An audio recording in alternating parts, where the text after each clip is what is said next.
éléments de pathologie d'urgence en ORL. On devait normalement faire le cours sur la dyspnée laryngée et ensuite enchaîner sur un cours sur les corps étrangers. Mais je pense qu'avec ce retard qu'on a eu, ça va être difficile.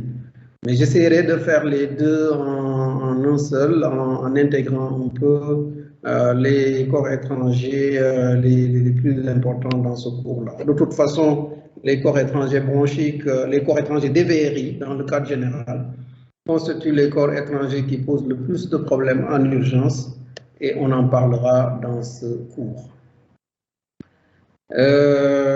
Donc, ce cours est intitulé Diagnostic d'une dyspnée laryngée. Bon, c'est un cours d'un niveau supérieur parce qu'il est destiné quand même à des spécialistes. Quasiment, voilà, vous êtes en voie de spécialisation de pédiatrie, donc c'est important pour vous de comprendre certaines notions de la prise en charge des corps étrangers, d'autant plus que la prise en charge de ces corps étrangers-là est multidisciplinaire, faisant intervenir, c'est vrai, l'ORL, mais aussi le pédiatre, les réanimateurs, beaucoup de l'anesthésiste, beaucoup de spécialistes tournent autour de ces corps étrangers. À la fin du cours, vous devez être en mesure de définir la dyspnée laryngée, décrire la classification de Chevalier, Jackson et Pinot, citer 3 étiologies de dyspnée laryngée chez l'enfant, citer 3 étiologies de dyspnée laryngée chez l'adulte, décrire le syndrome de pénétration et décrire les signes cliniques du stridor laryngé congénital. Vous êtes des étudiants en spécialité, donc ces objectifs ne sauraient suffire parce que vous êtes appelés à gérer toutes les situations en ce qui concerne la dyspnée laryngée. Pour atteindre ces objectifs, nous allons suivre ce plan après un chapitre d'introduction où nous définirons la dyspnée laryngée et en dégagerons l'intérêt. On va aborder un chapitre de rappel qui vous permettra plutôt de comprendre la symptomatologie et cette symptomatologie sera décrite dans un chapitre intitulé Reconnaître où nous ferons le diagnostic positif, le diagnostic différentiel, le diagnostic de gravité et les précautions essentielles à prendre et le diagnostic étiologique avant de terminer par une conclusion. Je vous dis d'ores et déjà que vous pouvez au besoin allumer vos micros et m'interpeller à tout moment du cours. C'est plutôt un échange, donc ne vous gênez pas par rapport à ça.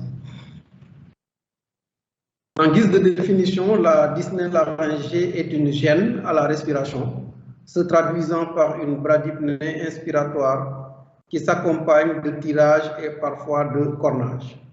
Ce qu'il est important de retenir sur cette discussion, sur cette définition, c'est le terme bradypnée inspiratoire.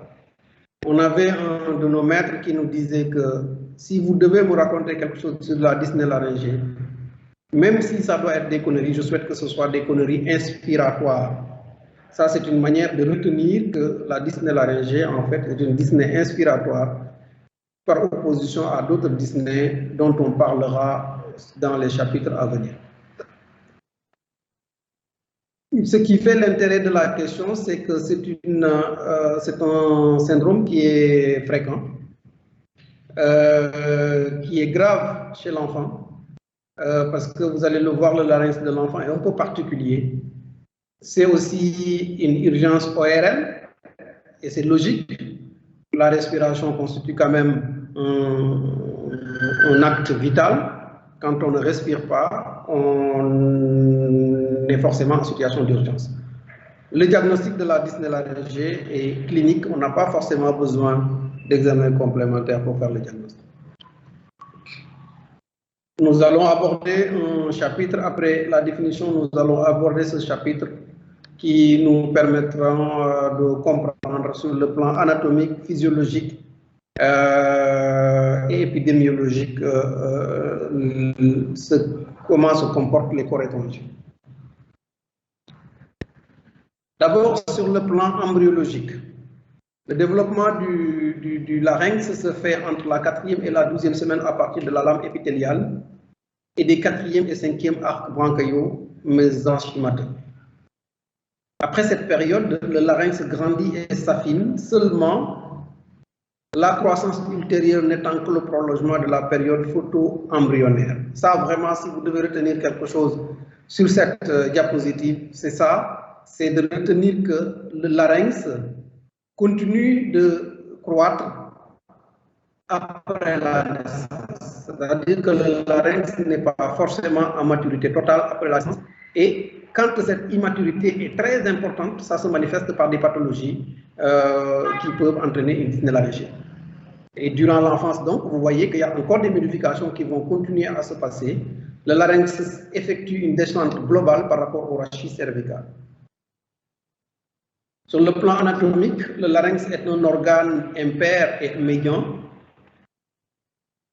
et dont la taille à la naissance est de 4 à 5 mm au niveau du diamètre et chez l'adulte 11 à 12 mm chez l'homme et chez la femme et 12 à 14 mm chez l'homme.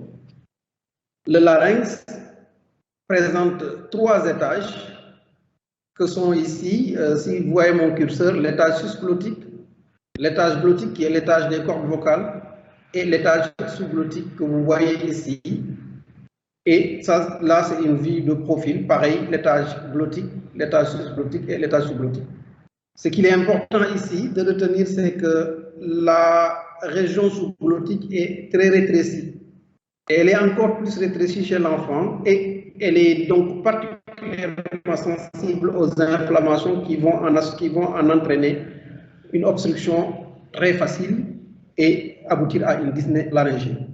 La vue de face du larynx montre que le larynx est constitué de plusieurs éléments que sont des cartilages, des ligaments, des muscles et des os. Ici, le cartilage thyroïde qui constitue le cartilage le plus volumineux du larynx, le cartilage cricoïde en bas qui constitue le cartilage circulaire du larynx et qui permet de maintenir le larynx ouvert. Donc, quand on est obligé d'enlever le cartilage cricoïde, on aboutit forcément à ce qu'on appelle une laryngectomie totale. Sur une vue endoscopique du larynx, c'est-à-dire que quand on place un malade en position opératoire, au bloc opératoire endormi, et qu'on place le matériel ORL, c'est ça qu'on voit. Le plan des cordes vocales, vous voyez, les cordes vocales sont là. Le plan des